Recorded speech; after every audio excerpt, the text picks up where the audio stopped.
Selamat pagi semuanya, kembali lagi bersama saya. Salah satu tokoh pendidikan Indonesia adalah Raden Mas Suwardi Suryaningrat, atau yang lebih dikenal sebagai Ki Hajar Dewantara. Saking hebatnya beliau di dunia pendidikan, tanggal kelahirannya pada 2 Mei itu dijadikan Hari Pendidikan Nasional di Indonesia. Lalu sumbangsihnya bagi dunia pendidikan membuat beliau diberi gelar Bapak Pendidikan Indonesia. Nah, Ki Hajar Dewantara merupakan pendiri dari Perguruan Taman Siswa sebagai badan perjuangan kebudayaan dan pembangunan masyarakat yang menggunakan istilah pendidikan dalam arti luas. Pada awalnya, pendidikan yang diselenggarakan oleh Perguruan Taman Siswa adalah Taman Indria atau setara Taman Kanak-kanak, berikutnya Taman Muda, Taman Dewasa, Taman Guru, Taman Karya, dan Taman Madya. 33 tahun kemudian, tepatnya pada tanggal 15 November 1955, Ki Hajar Dewantara mendirikan Taman Prasarjana yang merupakan lembaga kursus B1. Hingga akhirnya pada 1983 menjadi Universitas Sarjana Wiyata Taman Siswa Yogyakarta. Nah, kali ini kita bersama seseorang, yaitu Mas Kadek Haryana. Selamat pagi Mas Kadek. Mas Tejo. Jadi kan kita di Indonesia ini itu kan sering menggunakan konsep perspektif teori Ki Hajar Dewantara itu kan ya Mas ya. Baik dalam penulisan atau pewacanaan ataupun praktik gitu kan ya. Nah, salah satu yang menarik adalah pewacanaan beliau terhadap pewacanaan kita terhadap konsep pendidikan seni, terutama dalam pendidikan tinggi gitu. Nah, kenapa di sini ada Mas Kadek Haryana? Nah, karena beliau ini pernah belajar di Universitas Sarjana Wiyata Taman Siswa yang notabene dikatakan sebagai salah satu atau bahkan satu-satunya perguruan tinggi yang asli mengadaptasi konsep-konsep Ki Hajar Dewantara gitu ya Mas ya. Nah, itu. Selain pernah belajar di Universitas Sarjana Wiyata Taman Siswa, beliau juga pernah mengajar di situ juga ya Mas ya. Wah, jadi pernah belajar dan juga mengajar. Ini sangat komplit sekali ini ya pengalamannya ya. Maka dari itu kita ingin tahu nih Mas, kita ingin mengulik gimana sih konsep-konsep pendidikan Ki Hajar Dewantara itu gimana. Nah, Mas Kadek ini itu dari Bali nggak Mas ya? Mungkin dikatakan nanti mungkin bisa seperti itu ya. Tetapi nanti saya akan jelaskan latar belakangnya sampai ini. Oh iya. Nah, sebagai seorang yang non Jogja berarti kan ya, berarti dari luar Jogja. Nah, tapi di sisi lain jenengan itu belajarnya di UST di Yogyakarta, yang yaitu tadi yang merupakan satu-satunya universitas yang benar-benar asli mengusung konsep pendidikan Ki Hajar Dewantara sejak awal itu kan ya. Nah, mungkin bisa diceritakan Mas Kadek, di awal itu apakah ada sedikit pergolaan atau apa, dan konsep-konsep apa dari Ki Hajar Dewantara itu yang membantu jenengan beradaptasi sekaligus memahami cara pandang multikultur itu kan. Monggo Mas Kadek. Oke, terima kasih Mas Tejo. Tadi saya mungkin akan berbicara dengan ranah yang lebih ke pengalaman dan apa yang saya lihat dengan cara pandang seseorang manusia yang dianggap ada gitu ya di dunia masyarakat ini sendiri gitu ya. Mas Tejo tadi sudah bertanya, itu awal pertanyaan yang akan masuk juga ke konsep pendidikannya Ki Hajar Dewantara gitu. Mas Kadek dari Bali gitu ya. Kalau saya menjawab latar belakang saya adalah masyarakat yang lahir dari Sulawesi Tengah, tapi hidup dalam lingkungan culture Bali tentunya gitu ya, masyarakat transmigrasi yang sudah tidak di sana.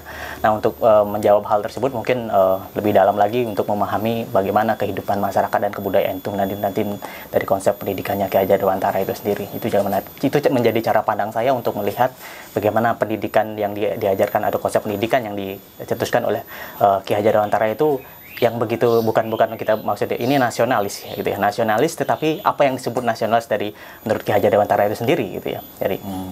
Jadi konsep pendidikannya dengan cara pandang saya sebagai orang yang datang dari luar Jawa dan luar Yogyakarta gitu ya.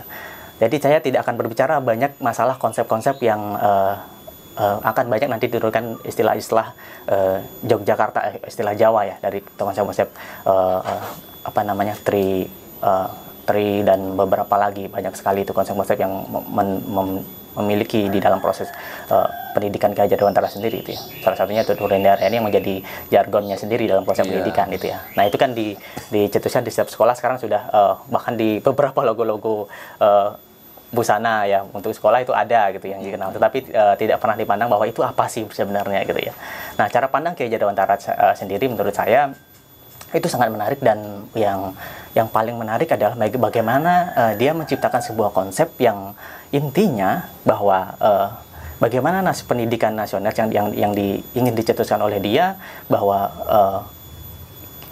anak ya ataupun pendidik ini kita berbicara tentang manusia gitu ya. Intinya kalau bicara masalah HAM ataupun hakikat yang lebih dalam tentang manusia, Ki Hajar Dewantara sudah melebihi itu ya. Dia menganggap manusia itu ada dengan konsepnya sendiri dari konsep pendidikannya. Itu saja dulu deh. Guru mau nggak memahami bahwa seorang manusia, seorang anak itu dianggap ada gitu dalam kehidupannya itu dalam ada di kelas itu sendiri, misalnya dalam proses pendidikan gitu ya. Kemudian dia akan masuk bahwa yang dianggap ada itu seperti apa.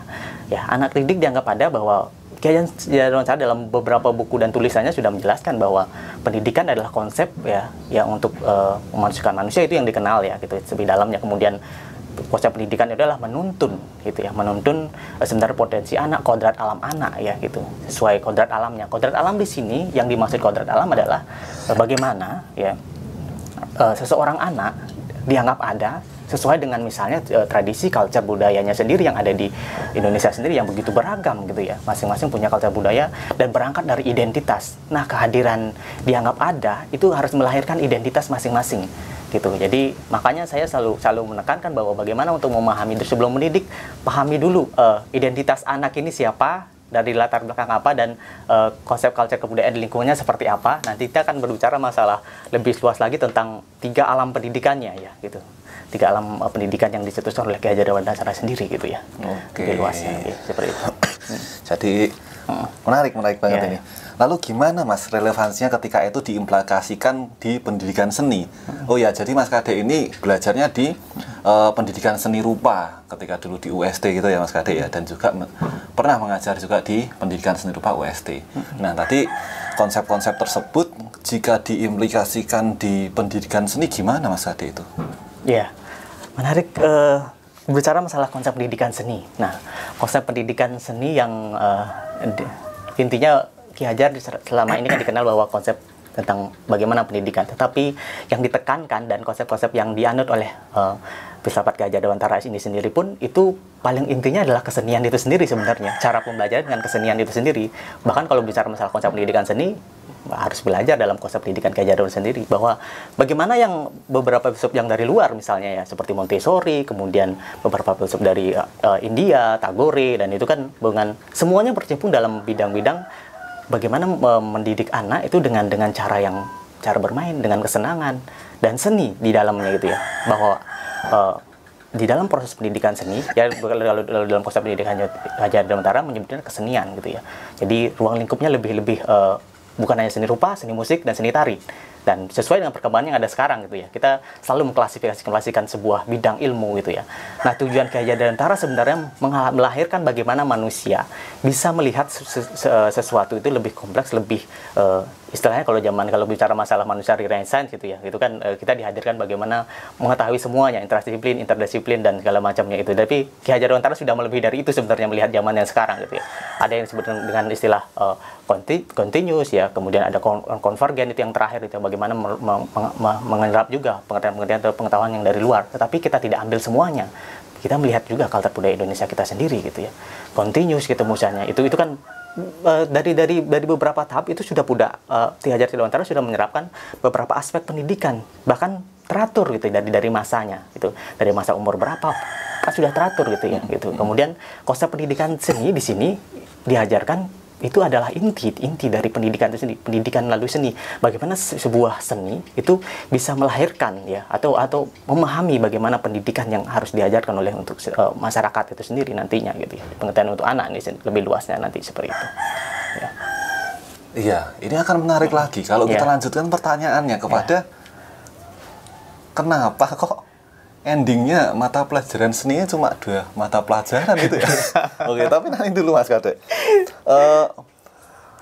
Oke, jenengan dulu kan di UST gitu ya Mas Kadek ya. Nah, benar. bagaimana sih pengalamannya? Kan itu dari Ki Hajar kan ya, itu perguruan dari Yayasan Ki Hajar Dewantoro itu kan ya. Nah, terus pengalamannya belajar di sana gimana Mas Kadek? Pengalaman saya, kalau saya dulu beberapa tahun pernah mengenyam pendidikan di sana juga, ya. Kemudian dengan intinya saya masuk ke sebuah lingkungan yang memang itu adalah pas di sebuah daerah, bahkan itu menjadi sebuah lingkungan tersendiri yang membangun saya dengan tempatnya rumahnya Ki Hajar Dewantoro sendiri, bahkan kampus saya sendiri pun bersampingan dengan rumahnya Ki Hajar Dewantoro yang sekarang menjadi museum pendidikan itu sendiri gitu. Jadi ya kalau dianggap manusia ya roh-roh itu seperti terbangkit, tetapi dalam prosesnya sebenarnya saya lebih melihat bagaimana kalau misalnya saya sebagai pemuda, saya tidak akan mau sudah kita tidak ingin lagi mempelajari hal-hal yang bersifat tulis-tulisan yang begitu mengenal sejarah gitu kan, mungkin masa sekarang sudah tidak ingin melihat seperti itu lagi, tapi bagaimana kehadiran setiap guru, setiap dosen, ya, rasa kekeluargaan itu sudah menyatu dalam diri setiap mahasiswa dan seorang dosen atau sebagai seorang guru. Bagaimana seorang dosen disebut sebagai pamong di sana, dan istilah-istilah itu akan mendekatkan kita. Nah, cara-cara seperti ini yang itu kan asli culture budaya Indonesia, masing-masing punya gitu ya. Saya kehadiran dari luar Jawa dan itu dihadapkan dengan situasi yang seperti itu, kekeluargaan yang begitu erat. Nah, itu inti konsep pendidikan, kita mau belajar tidak dipaksa gitu ya. Kita akan mencari sendiri gitu ya. Di sana tidak semua kita terima, tetapi kita akan mau cari sendiri dengan konsep kekeluargaan tersebut gitu.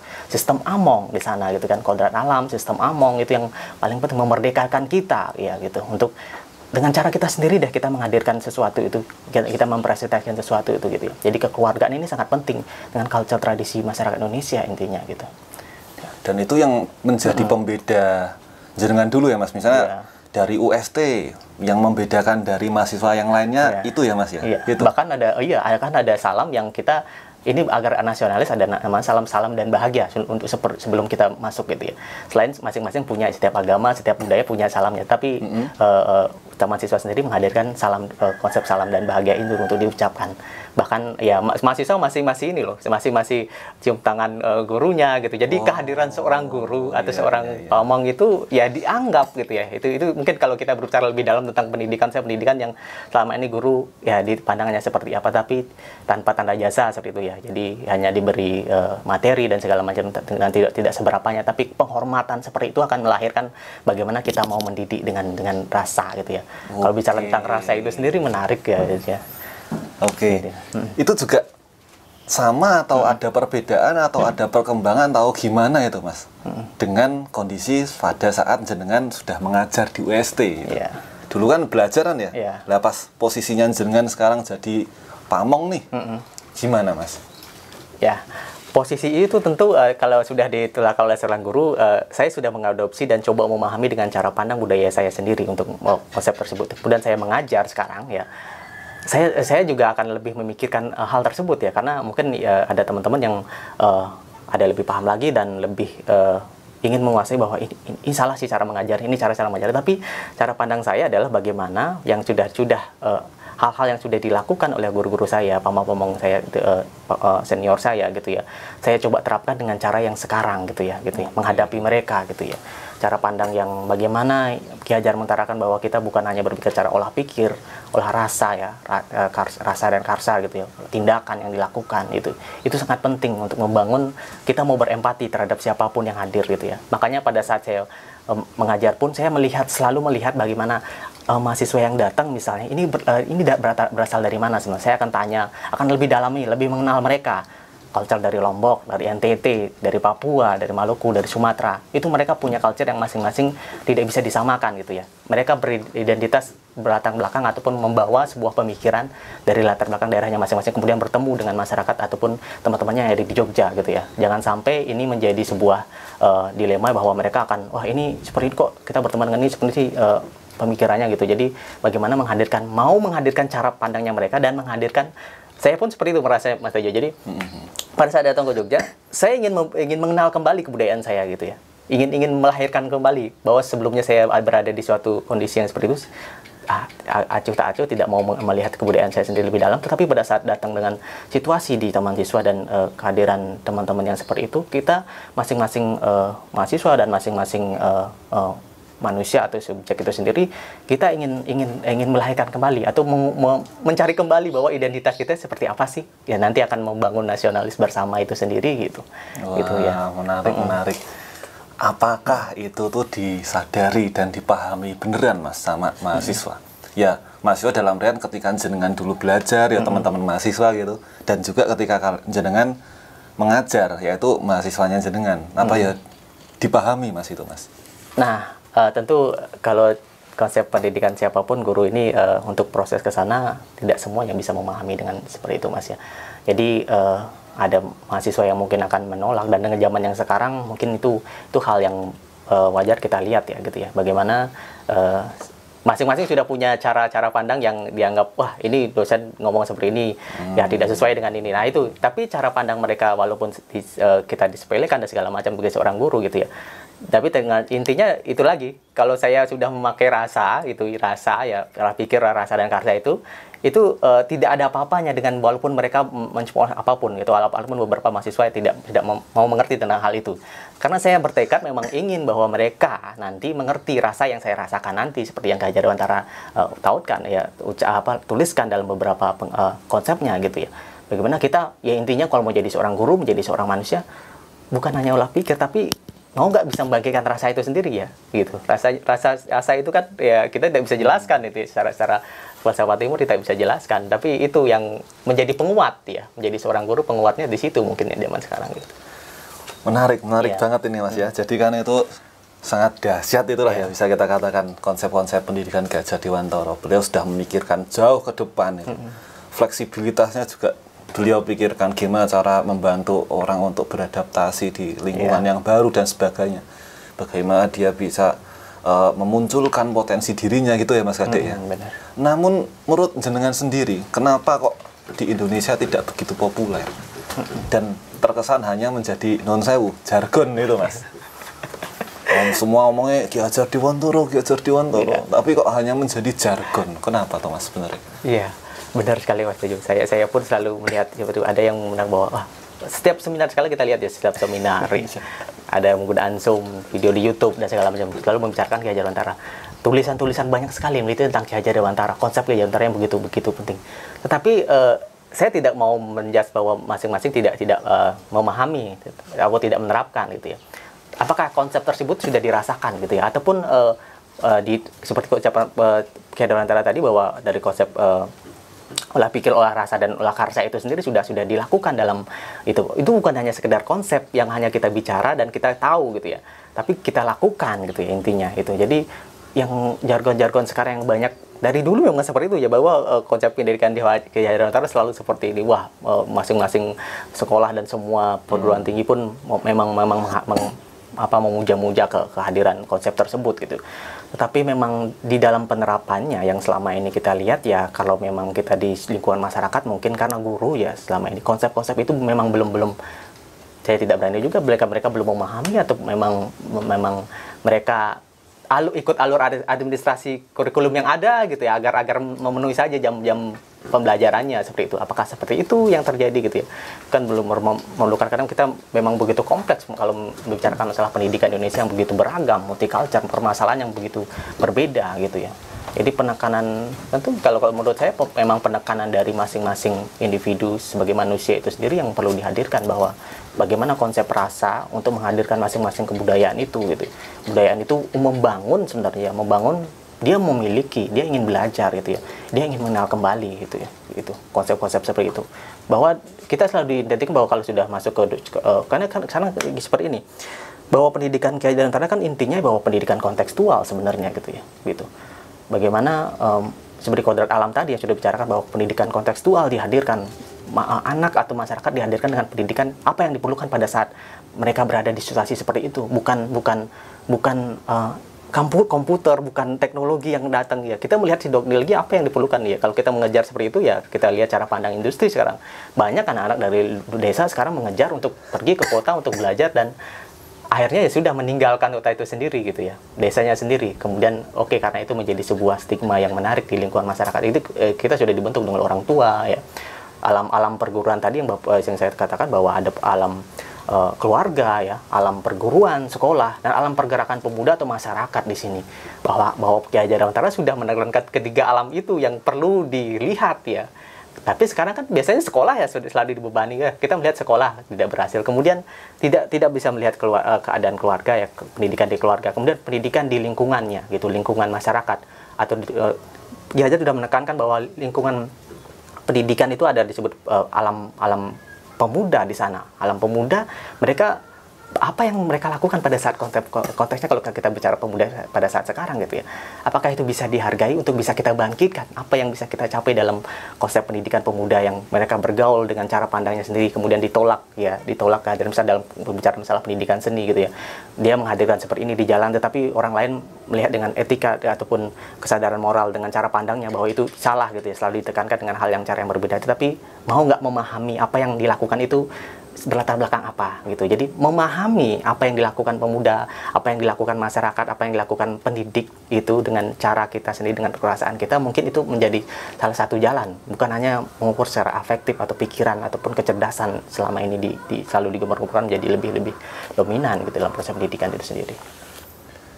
Berarti masalahnya ya soal itu tadi ya Mas ya, kita terlalu silau sama sudut pandang lain, padahal ya akhirnya kita nggak memahami bahwasanya ada sudut pandang yang sangat dahsyat dari sosok Ki Hajar Dewantara itu ya Mas ya. Benar sekali Mas. Nah itu kalau di masyarakat lah, sekarang kalau di teori Mas, sudut pandang teori itu bagaimana sih posisi konsep pendidikan yang ditawarkan oleh Ki Hajar Dewantara dengan konsep-konsep pendidikan dari luar negeri kayak di awal tadi jenengan sempat mengatakan Montessori, terus Tagore gitu. Gimana nih menurut Mas Kadek sendiri? Iya, itu yang menarik dari Ki Hajar Dewantara. Bagaimana dia menguasai, bahkan kalau lebih ini dia menguasai beberapa teori yang menarik dari filsuf-filsuf dari luar negeri. Ya, diadopsi, kemudian dia ambil ya sisinya, di intisarinya apa sih yang sesuai dengan culture kebudayaan Indonesia sendiri. Contohnya Montessori ya, konsepnya Montessori tentu kita bisa lihat sekarang ya gitu.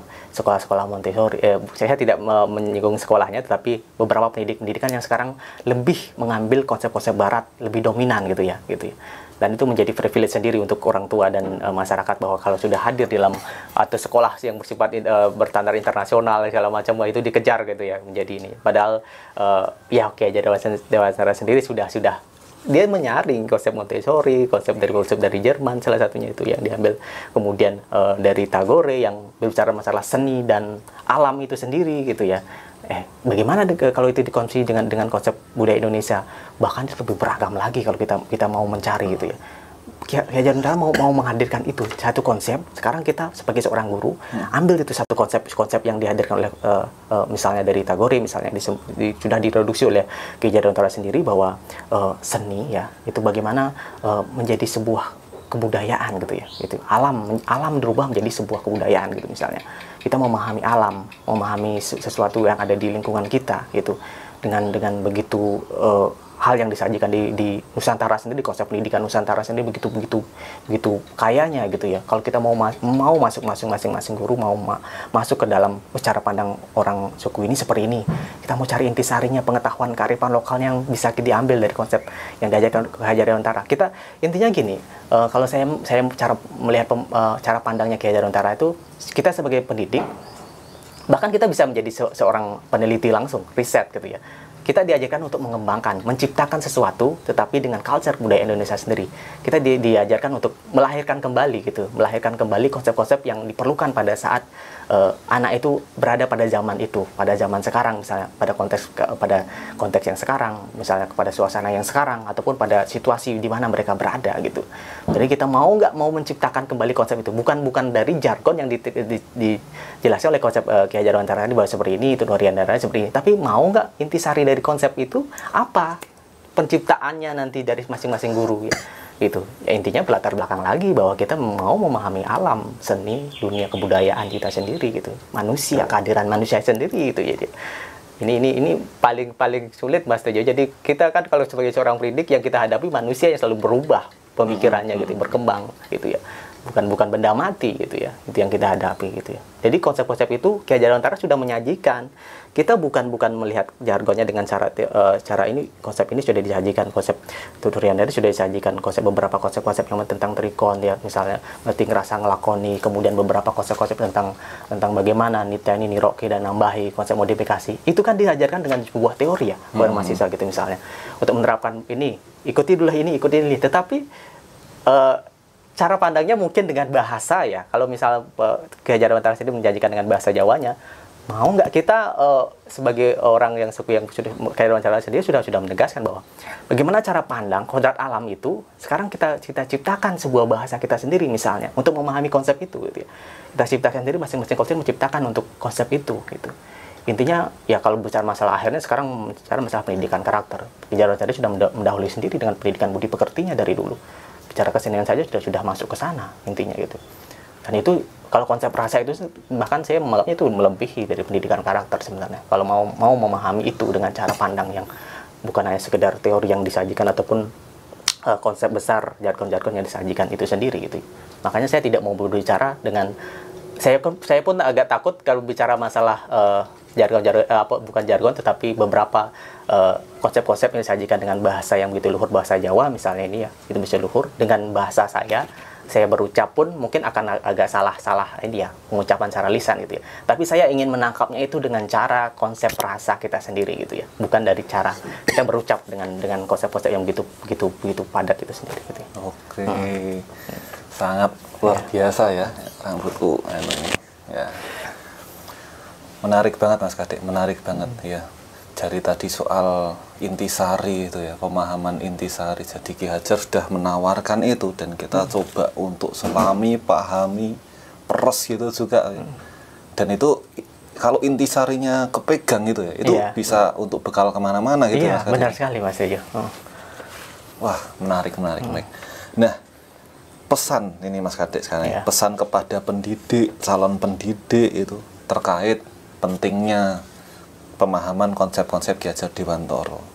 Nanti kan juga bisa menjadi pegangan untuk teman-teman dalam bersaing di kancah global itu ya Mas ya. Karena kan konsep Ki Hajar Dewantara juga menawarkan soal fleksibilitas dan kemampuan adaptif gitu kan. Berarti benar.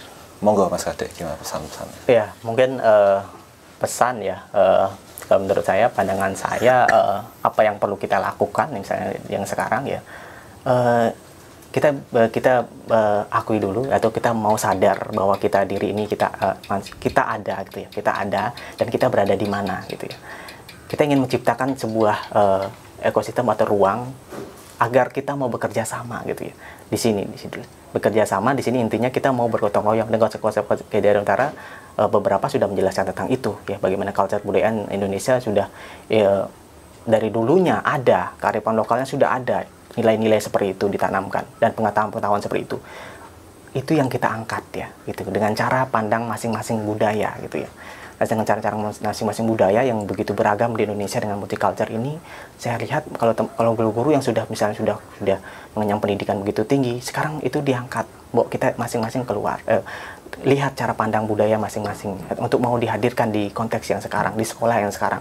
Walaupun begitu budaya, culture ke teknologi begitu cepat menghampiri kita gitu, tapi bisa nggak kita mau menciptakan budaya itu sendiri sekarang, budaya yang lahir dari kebudayaan identitas masing-masing daerah itu sendiri untuk diciptakan. Guru punya peran, punya kuasa untuk melakukan itu ya. Bukan melihat, saya tidak mengkritik kurikulum dan apa yang ada.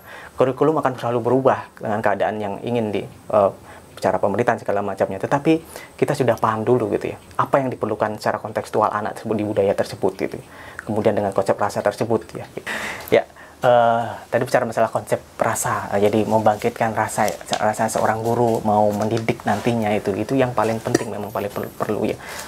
Dari dulu banyak, mungkin kalau kita lihat di daerah-daerah ya, banyak memang guru-guru yang memang ingin dalam hati mau mengajar, mau mendidik tanpa dilibatkan atau dipengaruhi oleh materi atau yang lainnya, dia mau ikhlas mendidik segala macamnya. Nah, konsep-konsep seperti itu kan Ki Hajar Dewantara sudah tanamkan sebenarnya gitu. Bagaimana kita menghadirkan kembali konsep itu gitu. Kemudian konsep itu kita hadirkan masing-masing guru, kita berempati dengan masing-masing, kita bekerja sama ya. Kalau misalnya guru ini ada kendala, kita mau membantu, tidak mau menang sendiri ataupun mau beregois dengan caranya sendiri gitu ya. Kita dihadirkan dengan konsep kebudayaan yang komunal di sini ya, Indonesia dengan komunal dengan konsep-konsepnya itu yang menurut saya diperlukan pada saat sekarang gitu ya. Mau bekerja sama, mau nggak saling membantu untuk melakukan di satu sekolah ini favorit, yang sekolah lainnya mengalami ini, kita mau nggak membantu tanpa mau bersaing gitu ya. Karena selama ini kan selalu diajarkan kita selalu bersaing. Karena pengalaman saya segini Pak Mas Tejo ya, saya berlatar belakang dari dulu ya, dari TK, sekolah dasar, ini selalu sebuah ajang ada namanya dulu porseni dan lomba seni gitu ya. Nah sekarang kita lomba seni, saya selalu menang gitu dengan kehadiran cara seni saya sendiri dengan latar belakang di daerah yang pelosok gitu misalnya gitu. Sekarang saya setelah di tingkat nasional di Jakarta, Surabaya tempat itu, saya bersaing dengan sekolah-sekolah yang memang mereka sudah masuk konsep seni sanggarnya, konsep seni baratnya di sana. Nah, kita dihadirkan dengan di situ saja sudah menjadi sebuah refleksi masing-masing bahwa masing-masing anak sudah menyajikan keseniannya, gambar lukisannya. Sekarang disajikan dengan begitu banyak konsep kesenian sanggar, kesenian yang di kota-kota gitu ya. Kemudian di konsep-konsep yang begitu menariknya, konsep seninya, melukisnya dengan cara barat, dengan konsep barat diambil. Kita diperlombakan di sana gitu ya. Dan yang selalu menang adalah kota-kota besar seperti Jogja, Bali, dan Jakarta gitu ya, dan lainnya gitu ya. Kalau memang sudah masuk konsep sanggar, itu kan miris sekali ya. Sudah keadaan perlombaan seperti itu selalu terjadi sampai saat ini gitu ya. Kita selalu diidentikan atau diarahkan untuk selalu bersaing. Ini kita harus bisa melebihi dari mereka. Nah, konsep-konsep bersaing itu kalau ya itu bisa bagus sebagai motivasi, tetapi akhirnya akan menjadi motivasi yang seperti apa sebenarnya gitu. Kalau memang mau itu akan malah merubah konsep-konsep yang ada gitu ya. Intinya. Seperti itu Mas Tejo mungkin ya sedikit gambarannya. Ya, mohon maaf tadi ada telepon Mas Kadek ya. Nggih, Mas Kadek, terima kasih banyak atas waktunya ya Mas Kadek ya, di sela-sela kesibukan masih nyempatke untuk berbagi gitu ya. Matur nuwun sangat Mas Kadek, semoga ini bisa didengar dan bisa menjadi sebuah pengalaman, pembelajaran dan juga sudut pandang keilmuan yang baru bagi teman-teman semua gitu. Matur nuwun Mas Kadek, matur nuwun sangat. Terima kasih banyak Mas Tejo. Ya, ya.